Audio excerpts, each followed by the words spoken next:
Hello, this is Meghnad and you're watching Sansad Watch, where we tell you what the leaders you elected have been doing for you.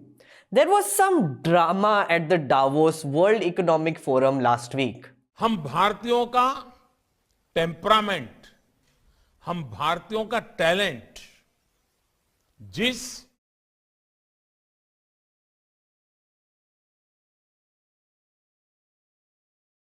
Okay, not that. There was too much time wasted on something completely insignificant. And no, it was not a teleprompter fumble, but I'm sure many of you had your fun and made your memes. The real drama was this. हाँ, चुनिंदा लोग फेंक सकते हैं। तो हम उसमें allowed है कि नहीं, आप बताइए। प्लीज क्योंकि अगर आप ये अच्छा है। Arey no, that was 4 years ago and that wasn't drama, that was a farce. Can someone please put up the correct graphic? Please? Okay, thank you. That's the one.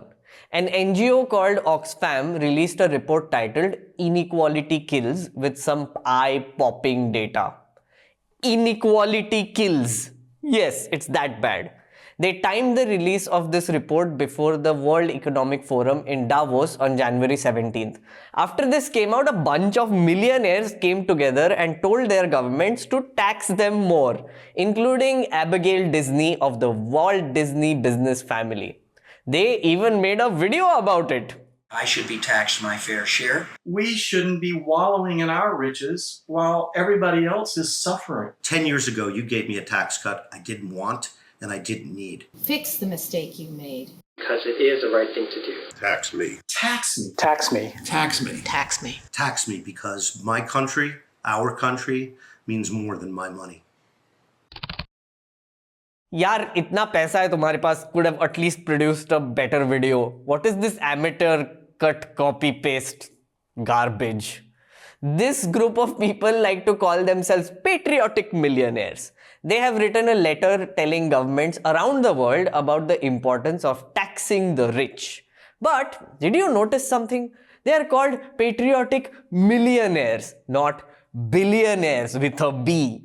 2 commas, not 3. If you want to know the difference between a million and a billion, 1 million seconds is equal to 11.5 days. 1 billion seconds is equal to 31.5 years. Almost 32 years. Yeah, so what was written in this Oxfam report that poked these millionaires into making this garib looking video? 3 main things. Number 1, the disparity between the rich and the poor has increased due to the pandemic unlike ever before. The fortunes of top 10 billionaires in the world has doubled in the past year, while 99% of the world's population has become poorer due to the pandemic. The total wealth owned by 3.1 billion of the poorest people of the world is less than these guys. If these 10 people got together their money and stacked it in $1 bills, it would reach halfway to the moon. Oi, Jeff Bezos, are you listening? Why did you build this ugly rocket to go into space? Just take all your cash, stack it, and put a long ladder beside it, okay? And you will have a space elevator. Moving on to number 2. The report tells us that inequality is literally killing people. I spoke to Amitabh Behar of Oxfam about this. Let me just give you one data point. This is more from the global report because that's been our, the inequality kills comes from there. So, you know, that one data point, let me give you that Black people die 1.5 times more than the whites in Brazil of COVID. Okay, that's the inequality that we're looking at. If you look at the US, 3.4 million Blacks would have been alive today if they had the same life expectancy as the white population. So there are multiple ways of looking at how inequality is hitting us. There are people who are going into extreme poverty because of the system that we have created. You can check out the full interview on our website, but only if you subscribe, so do it. In the past year, we have all seen people lose their lives due to lack of access to healthcare and vaccines. It became obvious that rich countries had more of these resources than they needed, while developing countries had way less than they needed. Vaccines could have actually saved many more lives if pharma barons were willing to share the formula with other countries. But they didn't. Instead, pharma companies saw a massive increase in their valuation and wealth, while most of the world was dying due to COVID-19. There were other factors like access to cheap healthcare, medicines, and even food, all of which boils down to the lack of personal wealth. The report says that in 2021, inequality resulted in the death of one person for every 4 seconds. That's almost 79 lakh people in a year.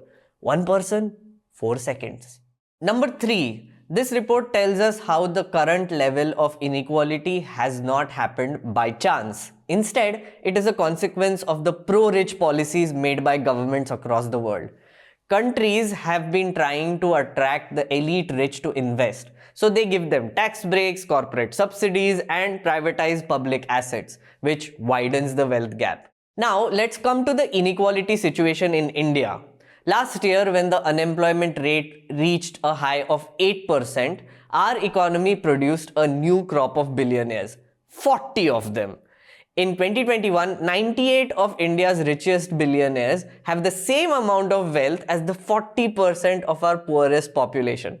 That's about 55 crore people. Let that sink in. Wealth of 98 people is equal to the collective wealth of 55 crore people. Yeah. What's worse, while these billionaire families accumulated more wealth, 84% of people in our country got poorer. There is one person we need to single out who saw unprecedented levels of growth, Gautam Adani. His net worth grew 8 times in the span of 1 year, from $8.9 billion to $50.5 billion. By November last year, Adani clocked his personal wealth at $82 billion. 8 billion to 82 billion. Yeah.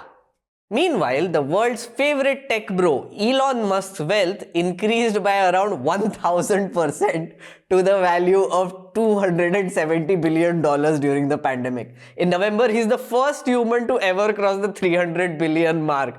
I can't even imagine those kinds of numbers. 300 billion, kitne zeros hote hain?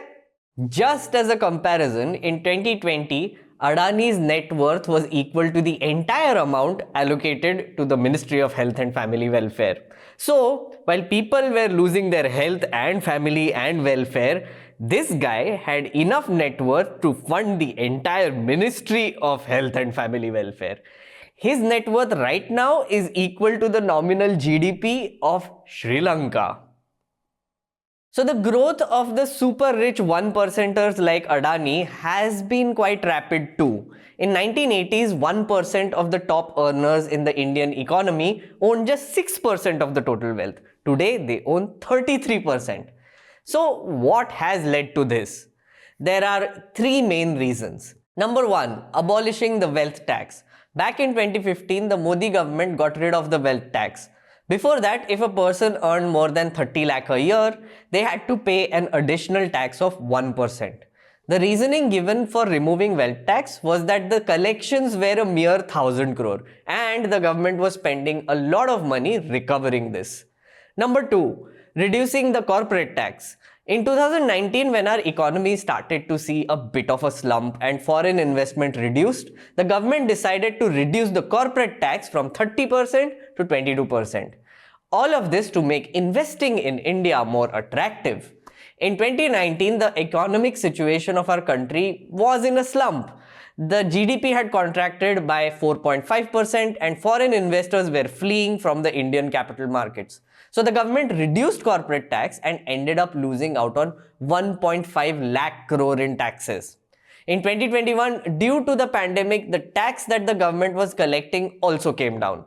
So, in its infinite wisdom, the government was like, we are running out of money. So now who should we tax? Oh, I know, let's tax all the people who use petrol and diesel, which means literally everyone. The centre earned nearly 8 lakh crore in 3 years by increasing excise on petrol and diesel. Almost half of it was collected during the pandemic. This led to a direct increase in prices of food grains, vegetables, and other essential commodities, which affected the poor more than the wealthy. So, in short, the government is taxing the poor while letting the wealth of our billionaires rise to unprecedented levels by reducing their tax. On top of this, our ultra-rich are indulging in some good old tax avoidance. एक था UPA का PPP which was very profitable for some privates, और एक है ये PPP where gains for some privates has been immense. Oh, there is one last thing. You know what is the best way to reduce inequality for the government? It's to spend more on education, healthcare, and other basic needs so that the poorest of the poor don't have to live in abject poverty. Our government has been doing the opposite. In 2021, we spent 3.5% of our GDP on healthcare. Just to compare, Brazil spent 9.5% and Russia spent 5.3%.